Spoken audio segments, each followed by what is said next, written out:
I mean, if they give me a good moment or a good scene, I'll point it out. But a good moment or a good scene in amongst a whole heap of garbage doesn't make it better. I suppose unless it's Luke Skywalker.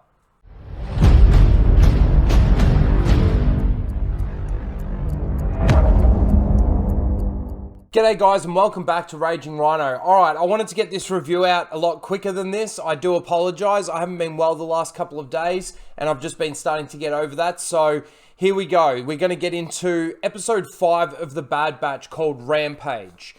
Now, all in all, this whole series has been just boring as hell. It's been a copy and paste of The Mandalorian, and that was just not entertaining within itself, within the stories that they created there. But this is just even worse because essentially we're watching The Mandalorian again, just through a different scope and with different characters. But the nostalgia and the member berries is just unbelievable. It's so funny to me how far Star Wars has fallen. There are so many people out there that used to watch everything Star Wars that are just tapped out now. They've just had enough. And I don't blame them when we get garbage like this. So from here on out, there's going to be some spoilers. So if you haven't watched it, go and watch the episode. Go and watch the series if you feel so obliged. And come back and watch the review. Alright, let's do what we did last week. And we'll break this down in a nutshell. We'll break down the episode because there's not much to it. And I'll just give my thoughts at the end. So throughout this entire series, as I've been doing the reviews, everything has been pretty much a copy and paste of The Mandalorian. And this episode is no exception. It's basically, they need something, or in this episode, it's basically they need information, and to get that information, they need to do something for that person. Now, again, I don't necessarily have a problem with that, but when everything is exactly just that, like, they're not bounty hunting or anything like that. They are doing mercenary work, but it's just that when you do this constantly over and over and over again, once in a blue moon, yeah, no problem. But then you look at what they actually do with the episode in regards to the member berries that they put in, but also the way that they push the narrative around Omega.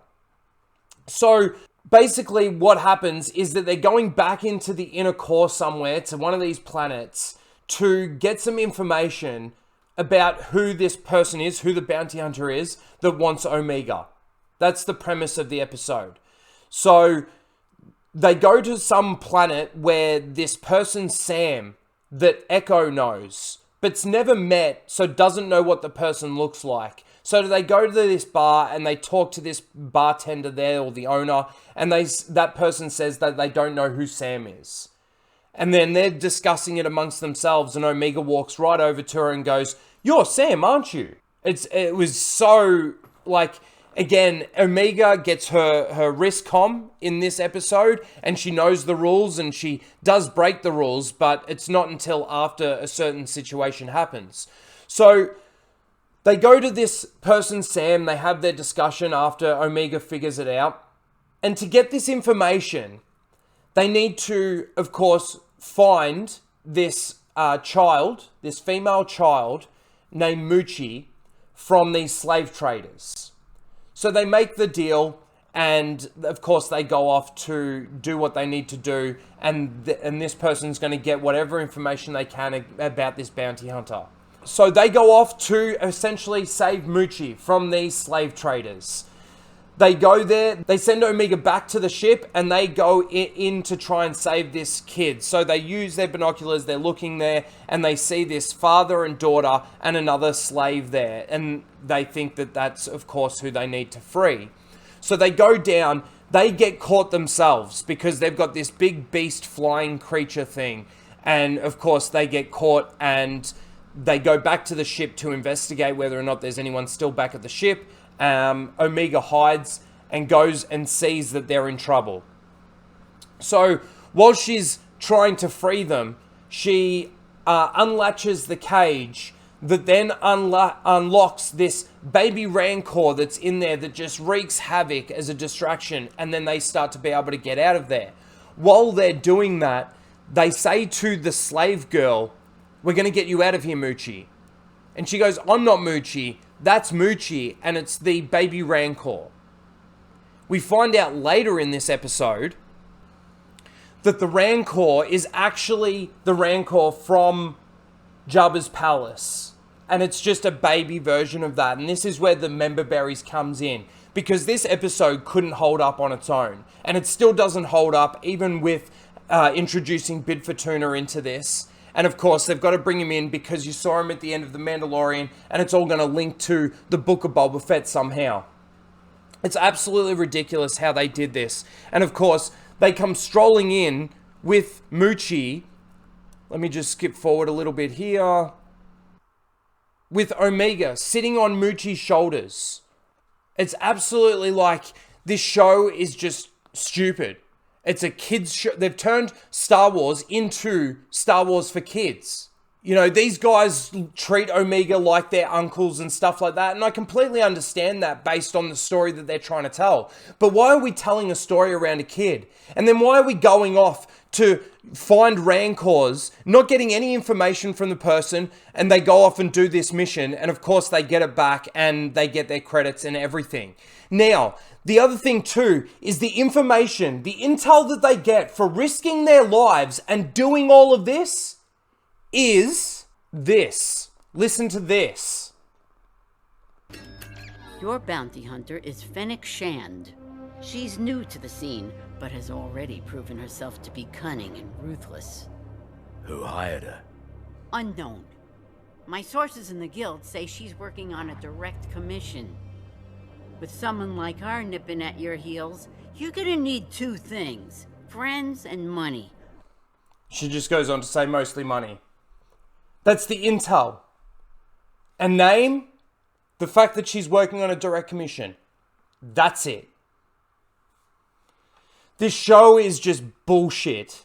It is literally The Mandalorian written in an animated show with different characters, different names of characters. So again, the premise of the episode was you do something for me and I'll do something for you. They go and do that thing and they dangle the keys in front of your face and they say, this is the Rancor that, you know, you saw in Return of the Jedi. See how cute it is? And now it's a bad thing that Luke killed such a cute creature. I don't understand what they're doing. I didn't understand what the purpose of this episode is. No Crosshair again at all. I just don't look forward to watching these episodes because I feel like, again, that I'm watching The Mandalorian and I'm just going to keep watching The Mandalorian in an animated show. But that's my thoughts on The Bad Batch. In all honesty, it is The Mandabatchian. It's The Mandalorian in an animated show. And it's boring and it's stupid. And the keys are dangled in front of your face. And Omega is just great at everything. Oh, one more thing about Omega is that she finds a weapon as well in this episode.